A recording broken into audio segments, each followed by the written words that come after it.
Class 8, Subject Social Science, History, Chapter 2nd, Establishment of the Company Power. In our previous videos, we have already studied about mercantilism, trade wars, the Portuguese, the Dutch, the British, the French, and about Battle of Plassey in our last videos and results of the Battle of Plassey. Now we are going to know some facts about Battle of Buxar.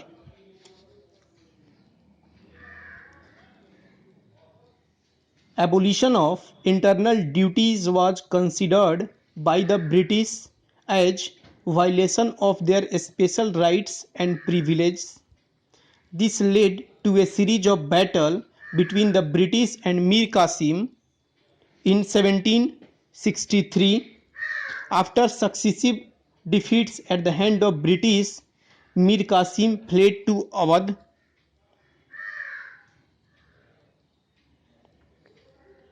There he formed a confederacy with Shah Alam II, the Mughal Emperor of Sirajuddaulah, the Nawab of Awadh. Even their combined forces were badly defeated in the Battle of Buxar in western Bihar on 22nd October 1764.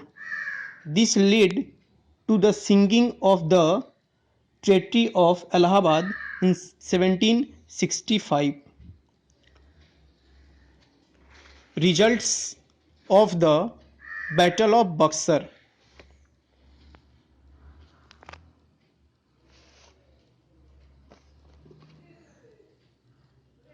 The Battle of Buxar was a decisive one. It completed the unfinished task of the Battle of Plassey. Following were the results of the battle. Robert Clive, number first, became the governor of Bengal for the second time in 1765. He concluded the Treaty of Allahabad, by which Nawab Sirajuddaulah was forced to pay a war indemnity of 50 lakh rupees to the company and Awadh, with the exception of Kara and Allahabad, was restored to him. Shah Alam, the figurehead of Mughal Empire, got the district of Kara and Allahabad. He was also granted an annual subsidy of 26 lakh rupees. Thus, he became the pensioner of the company. In return of these concessions, he formally granted to the company the Diwani, or the right to collect revenue of Bengal, Bihar and Odisha. In other words, henceforth, the company was to collect revenue from their provinces. Number 3. The Diwani allowed the company to use the vast revenue resources of Bengal. This solved a major problem of the company.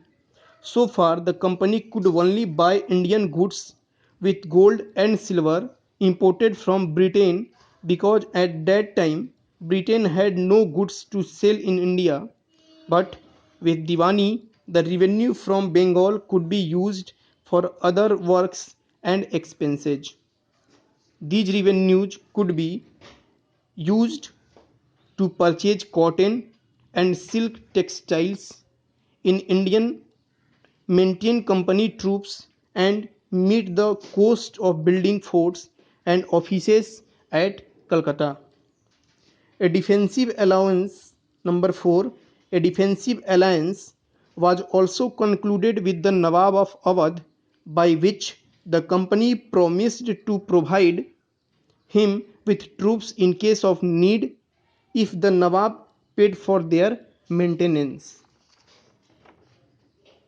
The arrangement made by the Treaty of Allahabad meant actual transfer of the administration of Bengal to the company.